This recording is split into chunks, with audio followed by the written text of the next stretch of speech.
Welcome to the 5 o'clock news at WHAT, your local source for super accurate, legitimate news. I'm Tom Springer reporting live in high definition. Coming up later, we have new reports of Kristen Stewart smiling, a flying spaghetti monster, reports of a mysterious suited man in the local woods. Details at 8.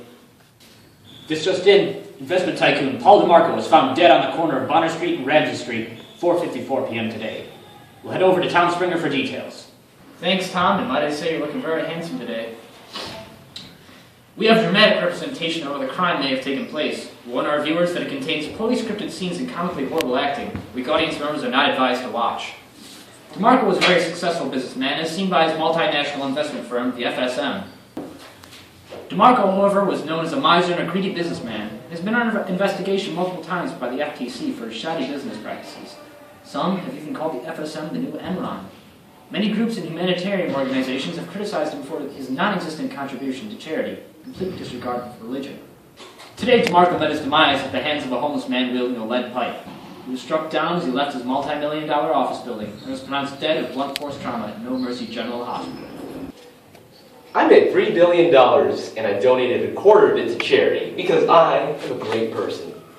Now I have $2,999,999,999.75 because I am such a great person.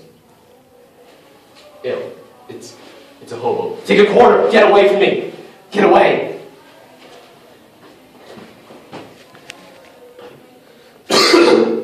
They'll get him out! God! A Christian fundamentalist group, the Christian Repentance Evangelical Episcopal Pact, or CREEP, has celebrated this man's death, claims that his selfish actions on earth have promised him eternal damnation, and that his $3 billion is useless to him in hell. Reporting to you live, Tom Springer, WHAT News. Thank you, Tom, and might I say you're quite the looker yourself. Now to the latest in our new broadcast tower we're currently building. It's geared to become one of the world's largest. It's a concept render of what our tower will look like. As you can see, it certainly is a big one. Let's see what our telecommunications correspondent, Donald, has to say about it. Thank you, Tom.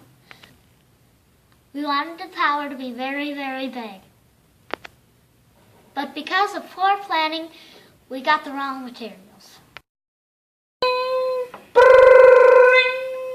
Hello?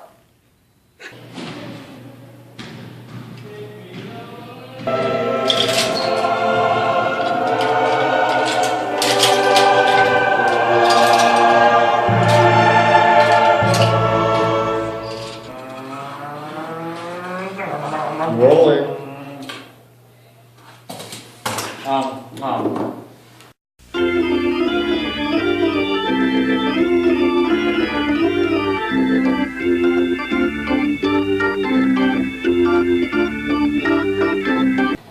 Sorry about that. Unfortunately, our time slot for 5 o'clock news has been trimmed short. Apparently, they have Everybody Hates Raymond from 5:30 to 6 now. Well, that's all, folks. At 8, we should cover UFOs, the flying spaghetti monster, and Kristen Stewart smiling. I'm Tom Springer, signing off for WHAT, your local source for legitimate, super accurate, true news. Hello, I'm Thomas Springer, and I'm here to try and explain the chaotic mess that was our video. I am joined here by our illustrious producer, Isabella Castillo. Say hello, Isabella. Yes, oh, say hello. Say hello, Isabella. Alright. Our video, shot in the form of a newscast, has 2 parables in it. The first is known as the parable of the rich fool, which is contained in Luke chapter 12, verses 16 through 21.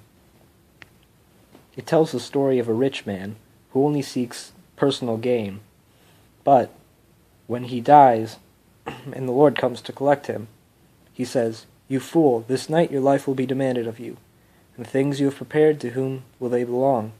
Thus will it be for the one who stores up treasure for himself, but is not rich in what matters to God."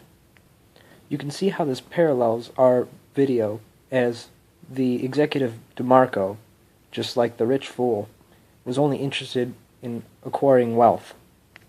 But both characters found out that in the afterlife, personal possessions have no meaning. Our second parable is contained in Luke chapter 15, verses 25 to 33. And unlike the other one, it's less of a story and more of an image. Jesus reasons to his disciples that you wouldn't try and build a tower without laying out a plan for it and building a foundation for it. Just like you can't find God without looking for him, and you can't get to heaven without working for it. It also emphasizes the general idea of being prudent before you act. You can see how this relates to our video when a radio tower is to be constructed out of Legos and the whole project is overseen by an 8-year-old. Well, that's our video, and this is my dog. Goodbye, and good night. There are loved ones in the glory whose dear forms you often miss. When you close your earthly story, will you join them in their bliss? Will the circle be unbroken by and by, or by and by?